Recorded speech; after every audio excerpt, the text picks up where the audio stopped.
ഇതാരാ തിളങ്ങുന്നുണ്ടല്ലോ? ഗുജറാത്തി പെൺകുടിയോ? കുട്ടിയൊക്കെ ഇങ്ങോട്ട് വന്നു.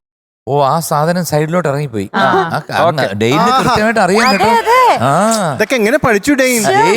ഇതൊക്കെ കോമൺ സെൻസ് അല്ലേ? ഡെയിൻ ആരാ? അതെ ആരാ? അതെ അതെ അതെ, നമ്മുടെ ഡെയിൻ ആരാ? അതെ, നമ്മുടെ ഡെയിനെ നിങ്ങളും കൂടെ പറ, ആരാ? ഞാൻ ചോദിക്കാം, താൻ ഓക്കെ, ആർജിത കുട്ടി വന്നു നല്ല ആർജവത്തോടു കൂടി. ടോപ്പിക് മാറ്റാം നമുക്ക്. അല്ലെങ്കിൽ ചുട്ടി ഇങ്ങനെ മാറിക്കിടന്നാൽ നമുക്ക് മനസ്സിലാവില്ല അത് ഇവിടെ കിടക്കണ്ടേ. അല്ലേ, ഇപ്പോഴത്തെ ഫാഷൻ അങ്ങനെയല്ല, സൈഡിലോട്ട് ഇടുന്നു. ഞാൻ പണ്ടത്തെ ഫാഷനാ കണ്ടുപിടിച്ചാണ്. അപ്പൊ ആർജിത ഏത് പാട്ടാ? മാതം പുലരുമ്പോ.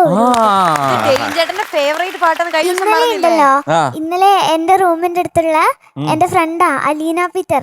ഇന്നലെ അവള് ഈ ഒരു ഫിലിമിലുള്ള നാടോടി തെയ്യം എന്നുള്ള പാട്ട് പാടി.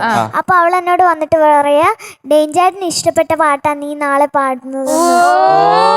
അതാണ് ഈ ഇതൊക്കെ എടുത്ത് നടുക്കോട്ട് വെച്ചത്. അതാണ് ഞാൻ ചോദിച്ചില്ലേ, ആരാ? ഇതിവിടെ മൊത്തം അറിഞ്ഞു എന്റെ ഫേവറേറ്റ് പാട്ടാണെന്ന്. പുറം ലോകം അറിയാതെ ഞാൻ ഒളിപ്പിച്ച എല്ലാം ഡേഞ്ചേട്ടൻ ഫാൻസ് ആണ്. പുറം ലോകം അറിയാതെ ഒളിപ്പിച്ചു വെച്ച പാട്ട് ഇങ്ങനെ പുറത്തറിഞ്ഞു. ഒരു സുന്ദര കില്ലാടിയല്ലേ? ജഗജാല കില്ലാടി, ഒരു ഔസേപ്പച്ചനാണല്ലേ?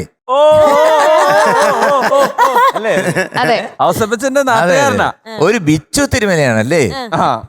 എംജിയെങ്കിലേ ഔസേപ്പച്ചനോ ബിച്ചു തിരുമലി സാറോ അങ്ങനെ ആരെങ്കിലും ഒന്ന് ഉറപ്പിക്കേ, അല്ലാതെ ഇത് രണ്ടും കൂടി ആയാ പറ്റത്തില്ല. അങ്ങനെയാണെങ്കിൽ ഒരു കാര്യം ചെയ്യാം, കേസ് ചിത്ര അയക്കളയാം. അപ്പൊ ഞാൻ എല്ലാം പറഞ്ഞു, ഇനി വർഷം കൂടെ പറഞ്ഞു. ഈ കളി കൊള്ളാല്ലേ?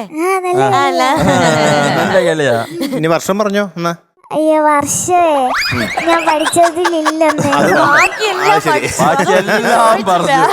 ഞാൻ ഡീറ്റെയിൽസ് പഠിക്കുമ്പോ അതില് വർഷം കണ്ടില്ല. ഇല്ല. ഫ്ലവേഴ്സ് ഒരുക്കുന്ന കാഴ്ച വസന്തം യൂട്യൂബിൽ പ്രേക്ഷകർക്ക് ലൈവായി കാണാം.